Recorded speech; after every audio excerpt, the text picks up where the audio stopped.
que la sécurité des biens et de personnes puisse être assurée conformément aux règles en vigueur et quelle stratégie définir pour contrecarrer les actions des malfrats et autres coupeurs de route. Voilà des interrogations pertinentes ayant motivé la tenue de cette rencontre, initiée par le gouverneur de la province du Salamat.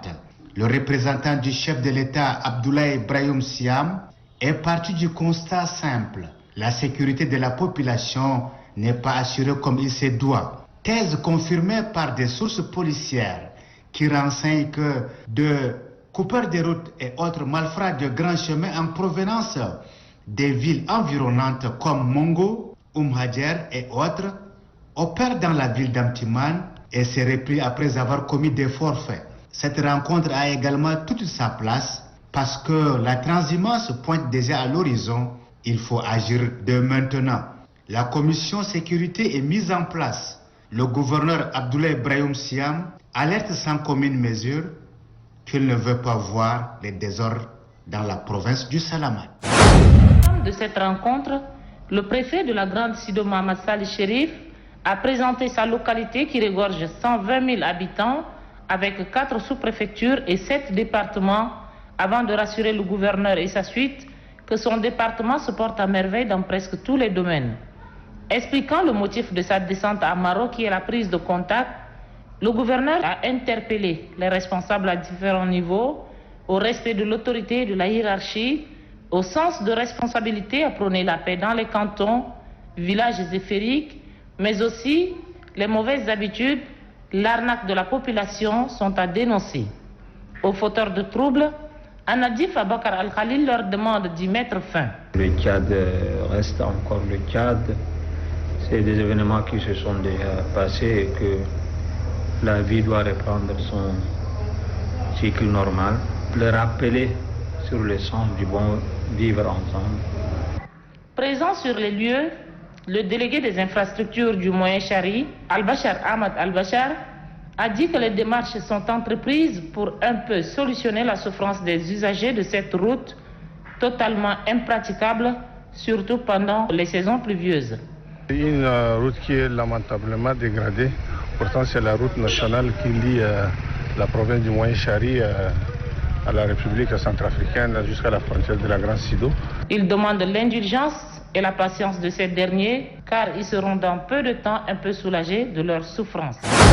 Aussitôt arrivé à Moundou, la délégation du groupe de réflexion et d'appui à la réconciliation et à la paix au Tchad, avec à sa tête Dr Gombay Diaybé, a tenu une rencontre avec les différents chefs de services déconcentrés de l'État, les responsables des forces de défense et de sécurité et les jeunes des différentes associations de la place. Lançant les activités, le secrétaire général de la province du Logone occidental, Ngana Djekila, a souligné que cette initiative cadre parfaitement avec la politique du gouvernement du Tchad qui ne cesse de prôner les valeurs de la paix et de la cohabitation pacifique. Dans son adresse, le chef de mission du GRAPAT, Dr Gombay Diaybé, a demandé aux différentes couches sociales de promouvoir davantage la paix et la cohabitation pacifique. Le secrétaire général chargé des affaires politiques, Aboubakar Abdallah Borgo, a pour sa part appelé les différentes couches sociales du Logone occidental, surtout les jeunes et les femmes, à être des ambassadeurs de la paix et du vivre ensemble, condition sine qua non du développement socio-économique du pays. C'est dans le cadre de sa deuxième édition, après la première intervenue à l'occasion des festivités marquant la célébration de la Journée internationale de la femme le 8 mars dernier. Une cérémonie très courue ayant regroupé bon nombre de personnalités, responsables des établissements scolaires, parents, élèves venus soutenir les filles issues des 10 lycées et collèges dans leurs diverses prestations. Il s'agit entre autres des danses traditionnelles, des danses modernes, le tout couronné par un jeu questions-réponses de culture générale. L'Office national des médias audiovisuels ONAMA, station provinciale de Bongor, a jugé opportun de relancer une deuxième édition. C'est ainsi que le 9 avril de cette année, La radio a lancé la compétition où tous les vendredis, 2 établissements s'affrontent à travers 4 corbeilles. Cette compétition a valorisé les capacités intellectuelles de nos filles et leur a créé un cadre de brassage, de réjouissance.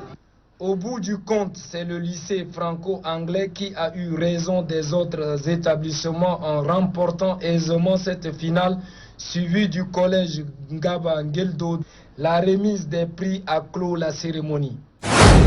Le nouveau gouverneur de la province du Tibesti, Mohamed Toshi Chidi, a effectué une visite de travail et de prise de contact avec les responsables administratifs déconcentrés de Bardaï.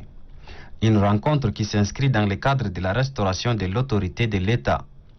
Le commandant de la zone de défense et de sécurité numéro 6, le général Tahir Haran Difa, et le préfet du département de Tibesti-Est, Mohamed Idriss Sousa, ont énuméré quelques difficultés qui entravent le bon fonctionnement de leur mission.